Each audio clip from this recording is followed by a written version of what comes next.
Fala galera do YouTube, aqui é o pastor Fabiano Faia e nós vamos gravar mais uma edição dos nossos vídeos. Se você puder, compartilha, curte o nosso link, compartilha nas suas redes sociais, nos ajude a espalhar a boa palavra de Deus. O nosso intuito com esses vídeos é discipular o seu coração através do Evangelho de Cristo. E hoje eu quero falar sobre um assunto importantíssimo que está uma febre nas redes sociais, esse assunto sobre depressão pastoral. Muitos homens de Deus que acabaram sendo acometidos pela depressão e cometendo suicídio. Esse assunto está nas mídias sociais e eu decidi fazer esse vídeo para falar um pouquinho desse assunto, para que as pessoas tenham um melhor entendimento sobre isso. Bom, nós sabemos que a depressão é uma doença que atinge o neurotransmissor do cérebro e precisa ser tratada, precisa ser curada através de especialistas, através de médicos, através de psicólogos. Então a primeira coisa que eu quero dizer para você que talvez está vivendo esse momento de depressão é que você procure um médico, procure um psicólogo, procure ajuda médica. Quando você está doente, você precisa procurar ajuda. Esse é o primeiro passo. Mas eu quero falar sobre a depressão na vida de líderes, na vida de pastores, de homens e mulheres de Deus. Nós sabemos que o pastor, ele é um tipo de psicólogo. O pastor é um tipo de médico e, infelizmente, o pastor é como um médico. Quando um médico fica doente, um médico não procura outro médico, ele acaba se automedicando. E isso tem acontecido também na vida de pastores. Quando os pastores não estão bem, eles acabam tentando se ajudar sozinho, achando que não precisa de ajuda. Em outros casos, os pastores não querem demonstrar nenhum tipo de fraqueza, porque eles precisam demonstrar força, vigor, eles precisam demonstrar superioridade para que o rebanho o siga, para que as pessoas deem a ele credibilidade. E infelizmente, essa doença que eu quero chamar de complexo de super-herói tem atingido muitos líderes e quando eles se isolam, não tem com quem abrir, acabam se fechando, se ferindo e acabam em depressão. Nós precisamos entender que um homem de Deus, um pastor, um líder, é tão homem quanto qualquer homem.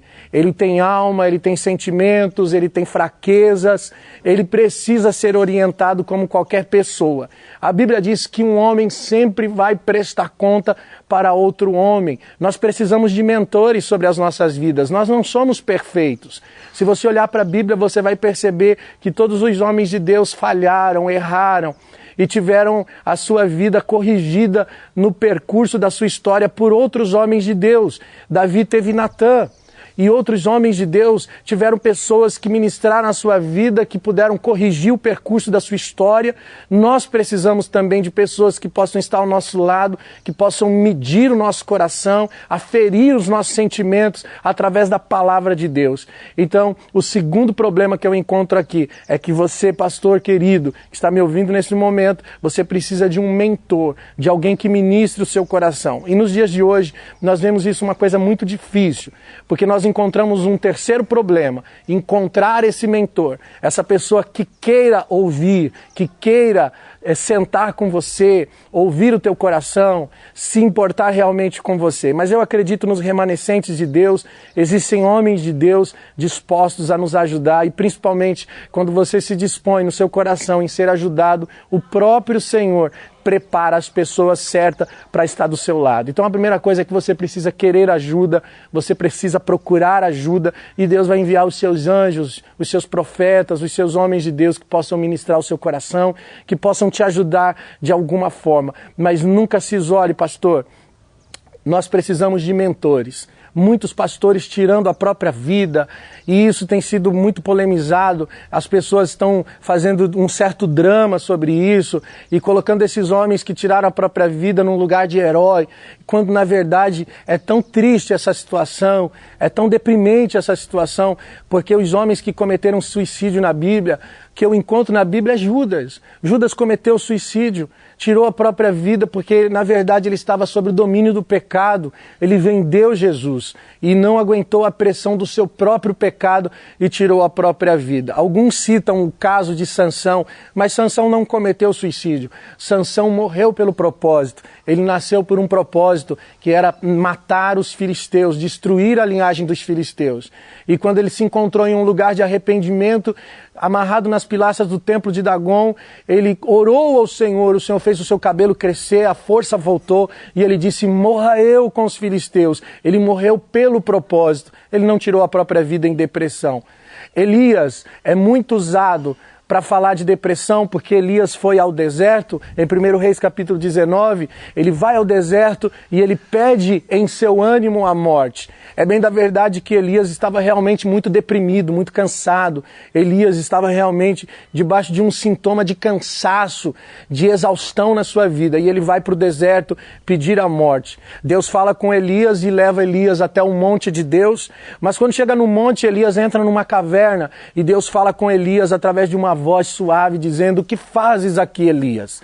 E Elias começa novamente aqueles mesmos discursos e argumentos. Senhor, mataram seus profetas, eu fiquei só, buscam a minha vida para me tirarem, eu não aguento mais, eu não quero mais saber. Senhor, me ajuda, me tira dessa situação, mas eu não quero mais o ministério. E Deus deu uma palavra para Elias. Na verdade, esse episódio nos mostra que você é mais importante do que a obra de Deus. Pastor, o ministério que Deus colocou nas suas mãos não é mais importante do que você para Deus. Eu não vejo aqui um caso que justifica a depressão. Na verdade, em 1 Reis 19, eu vejo um caso onde Deus valoriza muito mais o seu bem-estar pessoal do que propriamente o ministério que ele colocou nas suas mãos. Sabe o que o Elias está fazendo? Ele está deixando o ministério.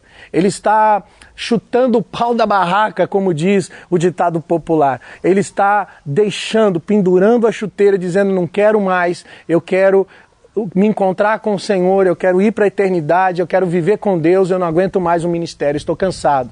E o que Deus faz? Deus dá uma ordem para Elias, ele diz, tudo bem, eu vou te arrebatar, vou te levar, vou te tomar, você não vai mais viver nesse mundo, mas antes você vai deixar as coisas em andamento, você vai voltar pelo mesmo caminho que você veio, vai ungir Azael, rei sobre a Síria, vai ungir Jeú, rei de Israel, e vai ungir Eliseu, profeta, em teu lugar. E é o seguinte, aquele que escapar da espada de Azael, matá-lo-á Jeú. Aquele que escapar da espada de Jeú, matá-lo-á Eliseu. Em outras palavras, Deus está dizendo o seguinte para Elias, aquilo que era para você fazer, e você não quer mais fazer, você desistiu de fazer, esses caras vão fazer.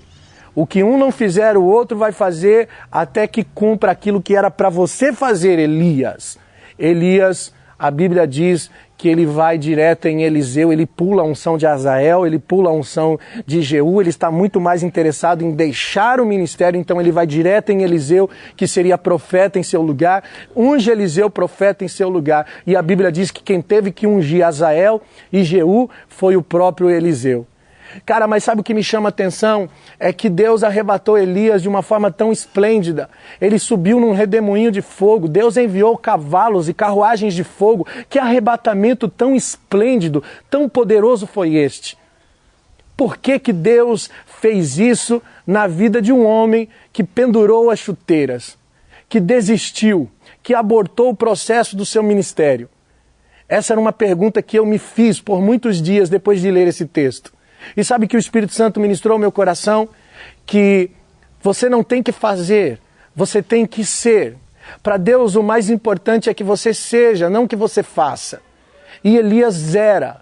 Por isso Deus arrebatou Elias daquela forma tão poderosa e tão maravilhosa, tão honrosa, que ficou no marco da história da Bíblia. O arrebatamento mais esplêndido que existe foi o arrebatamento de Elias na Bíblia Sagrada. Um homem que pendurou a chuteira, que desistiu do ministério e que se colocou diante de Deus. Sabe, querido, se um pastor hoje, ele deixa o seu ministério, ele deixa a sua igreja para ir cuidar da sua casa, da sua família, ele é tido como um desviado, como alguém de má índole. Mas, na verdade, não tem propósito nenhum você cuidar da igreja com a casa em desordem. Não tem propósito nenhum você cuidar de um ministério com os filhos em desordem. Primeiro vem o lar, vem a família, vem a sua casa, vem o seu bem-estar pessoal. Até para amar o próximo. A Bíblia diz que eu tenho que amar como a mim mesmo. Se você não se ama, você não vai amar as pessoas da maneira correta. Por isso tem tantos homens de Deus desistindo de forma mais errada possível. Cara, se você quer desistir, desista, não tem problema. Mas fique com Deus. Escolha a sua casa, escolha o seu bem-estar pessoal. esteja bem. Eu tenho certeza que no momento em que você estiver bem, você vai repensar e vai entender que o ministério não é um peso, ele não pode ser um peso na sua vida. Ele tem que ser um lugar de descanso. E se alguma coisa está pesada na sua vida, você pode ter certeza que alguma coisa está errada e não é com Deus, não é com o encargo, não é com a responsabilidade que Deus te deu, é com você. O que está errado é com você, é com o seu bem-estar pessoal, é com a sua alma, é com o seu coração, é com os seus sentimentos, é com a sua casa, é com a sua família. E tudo que você precisa é ser tratado, ser moldado, ser ajudado. Não se isole, procure ajuda. Eu quero deixar essa palavra para você, trazendo essa explicação sobre a depressão, sobre o suicídio, que não é de Deus. Suicídio não é de Deus. Não fique heroizando essas pessoas que cometeram suicídio. Na verdade, eles são marcos de tristeza, de derrota, de fracasso. Isso não pode acontecer mais. Nós temos que orar pela nossa nação, pelo sacerdócio da nossa nação, pelo ministério dos homens de Deus, para que eles se levantem, acordem e tenham entendimento daquilo que realmente Deus tem para eles. Encontrem um lugar de força, de renovo. Até Sansão, quando o Espírito Santo vinha sobre ele, a Bíblia diz que ele era empoderado de uma força descomunal. Mas quando o Espírito Santo se retirava dele, porque era assim no Antigo Testamento, o Espírito vinha sobre o homem de Deus. E quando o Espírito se retirava dele, Sansão foi acometido de uma fraqueza tão poderosa que ele sentiu que ia morrer, ao ponto de clamar ao Senhor e Deus trazer uma água da rocha para que ele pudesse saciar a sua sede. E aquele lugar foi chamado a fonte do que clama. Sabe, querido, nesses momentos de estafa, de cansaço, de fraqueza carnal, nós precisamos ir até a fonte do que clama, se renovar na presença de Deus, para que possamos novamente revigorar as forças e continuar e prosseguir. Que o ministério seja na sua vida um lugar de paz, de descanso, de convicção, de certeza. Eu profetizo isso sobre a sua vida e te abençoo em nome de Jesus. É isso aí, galera. Se você gostou desse vídeo, compartilha nas suas redes sociais, nos ajude a espalhar a boa palavra de Deus, curte o nosso link, dá like, se inscreva no nosso canal. Nós vamos enviar outros vídeos como esse, trazendo explicações e ensino da palavra de Deus. Beijo no coração, fique na paz do Senhor.